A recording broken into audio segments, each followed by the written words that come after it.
Family day without the drama, my sister's caption read beneath a sunlit photo. Their smiles glowed at a picnic table, everyone together except me. I was lying in a hospital bed when I saw it, and 4 in my arm, monitors beeping softly behind me. My chest ached, but not just from the collapse. It ached because even when the doctors called my parents, nobody came.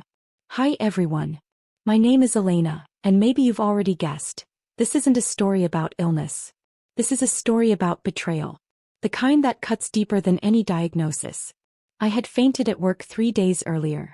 The fluorescent lights above me blurred into halos before everything went black. My coworkers panicked and I woke up in the ambulance, gasping for air. They told me I'd collapsed from exhaustion, my body finally giving up after years of carrying more than my share. And yet as I lay there, weak, vulnerable, machines breathing rhythm into the silence, my family carried on with their perfect day. Not one text. Not one visit. Just a photo mocking me. I remember staring at the screen, my hands trembling. My sister's words weren't just careless. They were a message. Without the drama. That's what I had become to them. A nuisance, an embarrassment, a weight too heavy for their pretty lives. I closed my eyes, forcing myself not to cry, the monitor beside me betraying every shaky breath. The nurse whispered, "Rest, dear. Stress will only make you weaker." But rest felt impossible when betrayal was heavier than illness. Then came the silence. Days stretched cold and empty until that morning when my phone lit up. 74 missed calls. A text from Dad. "We need you. Answer immediately." And in that moment, still hooked to machines, my body frail, my heart colder than ever, I realized something. They never wanted me when I was weak. They only came running when they needed me strong. The question was, would I answer? Would I answer? I didn't. Not at first. I watched the screen strobe with my father's name while the cardiac monitor counted out my hesitation. Beep, beep, beep. Each note a reminder that I was still here, still breathing, still the same daughter they could ignore until I became useful. The phone buzzed again. 75th call. I slid my thumb across the glass. Finally, Dad barked, not even a hello. "Where have you been? We need the transfer now." My voice came out steady, colder than the 4-bag dripping beside me. "Transfer. The venue's calling. If we don't pay the balance today, we lose the deposit for your sister's family weekend." He lowered his voice on the words as if that made them less obscene, and the extensions for the beachfront cabins. Voices bled in behind him. Laughter, clatter, a blender grinding ice. Then my sister's tone, shrill and annoyed. "Tell her to stop making everything about herself. Just get the code." I stared at the ceiling tiles, counting the fine hairline fractures no one ever notices until their vision stills. "Did you get the hospital's calls?" I asked. "We'll talk about that after." The bank flagged the card. "It wants your authorization. They sent a one-time code to your phone. Read it to me." A gull cried somewhere in the background of his line. Someone turned the music up. My monitor ticked a little faster. Without thinking twice, I pressed the side button and started a screen recording. Thumb, click, a soft ripple of confirmation. Proof. Not for them but for me. For the part of me that needed to see this moment exactly as it was, later, when the fog of hurt tried to remix it into something kinder. "Read the code," Dad said, syllables clipped like I was a receptionist who'd let a call ring too long. "I'm in a hospital bed," I said, enunciating each word like I was laying them on a table. "I collapsed at work. The doctors called you. You didn't come." Silence, then the soft hiss of someone muting a speaker. "Buffle. We had plans," he said as if that were a verdict and not a confession. "Don't make this complicated, Elena. We'll check on you later. Give me the code." I could hear my sister laughing, the tiny clink of her mimosa glass. Even her amusement sounded disposable. I reached for the nurse call button and didn't press it. Instead, I looked at the blue-soaked world of my room, the cotton gown, the tape on my arm, the slow drip of clear fluid, and understood. I had been the family's emergency fund, their quiet fix, their dependable yes. They liked me sick only if my wallet could still walk. "I won't authorize it," I said gently. He inhaled like a match struck. "Excuse me. If you need my help, you come to my room," I told him, voice so calm it felt surgical. "You look me in the eyes and say, 'We're sorry. We were wrong.' Then we talk." Not before. Another silence. This one had weight. Then my sister failing to whisper, "She's bluffing." I hung up. The phone vibrated immediately. First a call, then a barrage of messages, each one brighter and uglier than the last. I set the device face down, slid my finger to the hospital's Wi-Fi settings and opened my banking app. Security. Shared wallets. Database. One by one, the quiet yes I'd programmed into their lives began to disappear. Outside, a nurse gently drew the privacy curtain, turning my room into a soft-walled cocoon. In the new hush, the monitor steadied. And as the first payment declined notification surely flashed across their party, I exhaled, slow even, feeling something in me click from fragile to firm, like a door finally finding its latch. The part of me that always answered had ended the call. The part of me that would never again was just beginning. The next morning, the nurse wheeled in a breakfast tray I could barely touch. My appetite was gone, replaced with a sharper hunger. One for silence, for clarity, for something I'd been denied my whole life: dignity. My phone was still buzzing, lighting up like a lighthouse in a storm. Missed calls. Voicemails. Messages that swung from demanding to pleading, rage to guilt. One read, "Do you want your sister to be humiliated? Everyone's waiting for her party. Stop being selfish." Another, "Fine. We'll swing by later. Just send the code now." And then from Dad again, "We need you. Don't ruin this." I turned the phone face down again. For the first time it didn't feel like weakness. It felt like control. The doctors came in with charts, their voices calm but firm. "Your body gave out because you've been carrying too much. Stress. Overwork. No support." The irony wasn't lost on me. No support.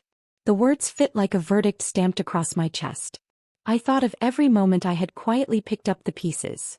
Paying bills they forgot, covering deposits for vacations I wasn't invited to, being the emergency contact when they needed one, yet never the daughter when I needed them. My life had been a silent scaffold propping up their facade. And now, in this sterile white room, I realized scaffolds could be dismantled. I opened my banking app again, fingers steady. The shared accounts? Closed. The auto payments for their luxuries? Cancelled. The credit cards tied to my name? Blocked. As the system confirmed each change, I pictured their faces at that sunlit table, mimosas sweating in their hands, their laughter faltering as declined blinked across the waiter's handheld. I imagined the silence stretching, my sister's smile collapsing, Dad's temper boiling in front of people who mattered to them more than I ever had. The thought didn't bring guilt. It brought a strange calm, like I was finally standing in the doorway of my own life, uninvited no longer, but choosing. Hours later, a knock rattled my hospital door. I wasn't expecting anyone. The door opened and for the first time in years there they were. My father, my sister, my mother trailing behind with sunglasses too large, hiding eyes that couldn't meet mine. Their voices weren't raised. They weren't mocking. "Can we talk?" Dad said, his tone almost careful. I studied them from the bed, monitors steady at my side, the curtains still half drawn like a stage backdrop. For once, I wasn't the one intruding into their perfect picture. They were stepping into my silence. And in that moment I realized, the real performance hadn't even begun. They shuffled into the room like strangers at a funeral, their usual bravado stripped thin. My father set his jaw as if this visit were a chore, not a choice. My sister leaned against the wall, scrolling her phone, pretending not to notice the 4 taped to my arm. And my mother, she just stood there, clutching her bag, her silence as heavy as the antiseptic air. For a long beat nobody spoke. Only the steady beep, beep, beep of the heart monitor filled the void. Finally, Dad cleared his throat. "We came. Now can you unlock the accounts?" The bluntness almost made me laugh. Almost. I sat up slowly, the paper gown rustling. "You came because you had no choice. Not because you cared." "That's not fair," Mom whispered, her first words. "We were busy. The event. The event." I cut in, my voice low but sharp. "I collapsed. In public. An ambulance. The doctors called you. And your excuses, the event." My sister finally looked up from her phone, smirking. "You're being dramatic. We all knew you'd be fine. You always are. But this party? It's important. It's for me. Why do you always make things about yourself?" Her words hung in the room like smoke. The same old script. Me as the problem, them as the victims of my existence. I inhaled slowly, steadied my voice. Do you know what it felt like? Lying here, hooked up to machines, scrolling through your smiling faces, captioned without the drama. I wasn't dramatic. I was dying. And not one of you showed up. My father's eyes flickered, something between irritation and unease, but he pressed forward. Enough with the speeches. You're alive, aren't you? Good. Then do what's right and fix this. Unlock the cards. I studied him, then turned my gaze to my sister, her lips curled in mockery. You know what's interesting? I murmured. When people finally show up, not for you but for what you can give them, it's the easiest way to see the truth. Her smirk faltered. I leaned back, the monitor steady at my side, and let the silence stretch until it became unbearable. Then I said it, slow and deliberate. The accounts are gone. The cards are cancelled. The deposits? Already reversed. My father's face flushed crimson. My mother gasped softly. My sister's phone slipped slightly in her hand. For once I was the one holding the ground. And watching them squirm, I realized something. The power had never been in their approval. It had always been in my refusal. And for the first time I wasn't afraid to use it. The silence in the room was sharper than any scalpel. My father's face twitched with the effort of staying composed, but his voice broke like glass. You did what? I didn't flinch. I ended it. Every account. Every link. Every quiet lifeline I've been keeping open for you. My sister scoffed, pushing off the wall. You're bluffing. You wouldn't dare. You need us. Need you? My voice was steady, almost calm. Tell me one time in the past 5 years when you were there for me. Just once. Her mouth opened, then closed. Nothing. I leaned forward, for tugging against my skin. I remember every time I bailed you out. Rent, tuition, deposits for trips I never saw.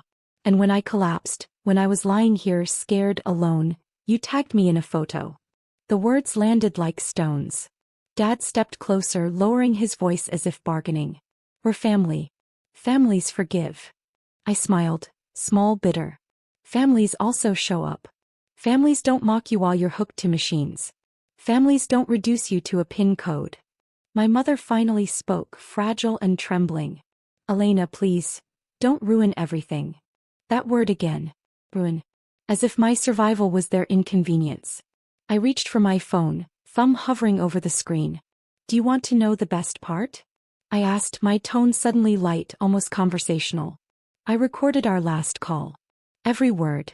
Just give me the code, you said. I have proof that while I was in a hospital bed, your only concern was a beachfront party. My sister's smirk vanished. Dad froze, his jaw locking tight. You wouldn't. I tilted my head. Wouldn't I? Imagine what your business partners would think. Or your friends at church. Or the guests sipping mimosas at that perfect little brunch. Imagine them hearing what I heard while lying here. Ignored, abandoned, yet still expected to fund the family name. Their faces drained of color. For once the roles had shifted. They were the ones powerless and I was the one holding the mirror. The monitor beeped steadily, but beneath its rhythm, a new pulse surged in me. Strength. Clarity. The kind I thought I'd lost. I placed the phone on the tray table, screen dark but heavy as a weapon. Get out, I said softly. My father's eyes burned. My mother tried to plead. My sister muttered something about regretting this. But one by one they turned and left, leaving the door half open behind them. The nurse peeked in moments later, eyebrows raised at the tension still hanging in the air. Everything all right? I nodded, exhaling slowly. For the first time in my life, everything was more than all right. It was finally beginning. When the door closed behind them, the room sank into a strange stillness. Only the machines kept me company, their steady rhythm reminding me I was alive. Alive enough to finally see through the charade. But the texts didn't stop. My phone buzzed across the tray table like a restless insect. From Dad, fix this. You'll regret embarrassing us. From my sister, you're sick. Nobody cares. Just give us what we need. And then another, dripping with guilt. If the family falls apart, it'll be your fault. I stared at the screen until the words blurred. Fault. Always my fault. Their lives collapsed and somehow it was always on me to hold the beams steady. Not anymore. I opened a new message thread. This time not to them, but to the lawyer who had quietly drawn up the paperwork months ago when I first considered protecting myself. I had hesitated then, afraid of crossing the line. But now, fear felt like a luxury I could no longer afford. Activate the transfer, I typed. All accounts to my name only. Effective immediately. It took less than 10 minutes for confirmation to arrive. 10 minutes to undo decades of being the family's hidden spine. That night, while the hospital wing fell into its hush, I imagined the storm outside my walls. My father pacing, calls bouncing back with insufficient funds. My sister's carefully curated brunch unraveling as vendors demanded payment up front. My mother's silence stretching, too brittle to bend. I almost pitied them, almost. But pity was the language that had kept me chained. At dawn I opened my phone again. A voicemail waited, my father's voice low, forced calm. Elena. We may have been harsh. But you know we love you. Families argue. We can fix this if you just... The message cut off with the metallic beep. I played it twice, not because I believed him but because I wanted to memorize the tremor in his tone. The first crack in his armor. By the time the nurse drew back the curtains, sunlight flooding the sterile room, I knew something had shifted. For the first time they needed me. And I didn't need them at all. But I also knew this story wasn't over. Because people like them don't surrender, they plot. And when they came back they wouldn't come asking. They would come desperate. And I was ready. By the third day, the hospital felt less like a place of recovery and more like a stage where every truth was rehearsed under fluorescent light. Nurses came and went with gentle smiles, but I could feel it in the air. Something was building outside these walls. I didn't have to wait long. Late that afternoon the door cracked open again. My sister stepped in first, her perfume cloying, her eyes rimmed with red. Behind her my parents followed, faces arranged into masks of concern, though the cracks showed in the corners. Elena, my mother whispered, taking a cautious step forward. We've been thinking. Maybe we didn't handle things right. I tilted my head. Baby. Dad exhaled, the sound more growl than sigh. Fine. We were wrong not to come. But you don't understand. The family's reputation is on the line. People are asking questions. About money, about commitments we can't keep without you. I let his words hang in the sterile air. They weren't here for me. They were here because the walls outside their perfect picture were cracking. My sister broke in, voice sharp. You don't get it. The vendors are calling me non-stop. Guests are posting online about how we canceled last minute. I'm humiliated. Everyone's laughing at me. I met her eyes, steady. Do you know what humiliation feels like? It feels like lying in a hospital bed alone, seeing your family smiling in a photo captioned, without the drama. That's humiliation. That's betrayal. Her jaw clenched, and for once she had no comeback. Dad's voice softened, the performance of reason. Elena, we can fix this together. Unlock the funds. Help us one last time. If you do, we'll put this all behind us. The old me, the daughter who bent, who yielded, who carried the weight, might have caved at those words. But that part of me was gone, replaced by someone who had learned the beauty of silence, of saying no. I leaned back, letting the monitor's steady beep, beep, carry my answer. Then slowly I reached for my phone. Their eyes lit up with hope, until I unlocked it, tapped once and set it face up on the tray. The recording from our first call played, filling the room with their own voices. Dad demanding the code, my sister laughing in the background, mocking me while I lay here hooked to machines. Every syllable echoed against the hospital walls like a verdict. My parents froze. My sister's face drained of color. I didn't say a word. I didn't need to. The truth was louder than anything I could have spoken. And in that silence I saw it. The moment they realized the control had shifted forever. Tomorrow I thought they'll learn just how much further I can go. The next morning I was discharged. The nurse wheeled me toward the lobby, the crisp hospital air parting into sunlight. My phone buzzed with unanswered calls, but I no longer felt chained to it. Outside, the world moved on.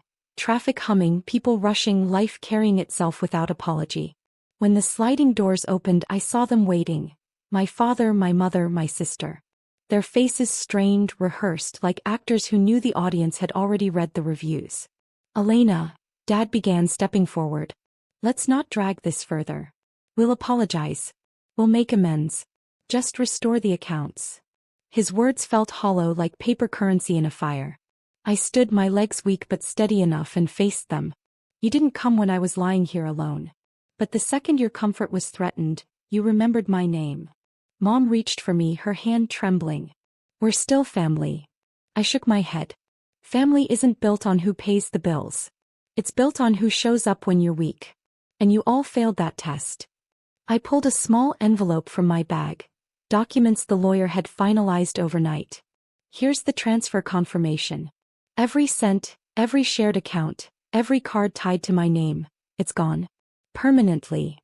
My sister gasped, clutching her phone like a lifeline.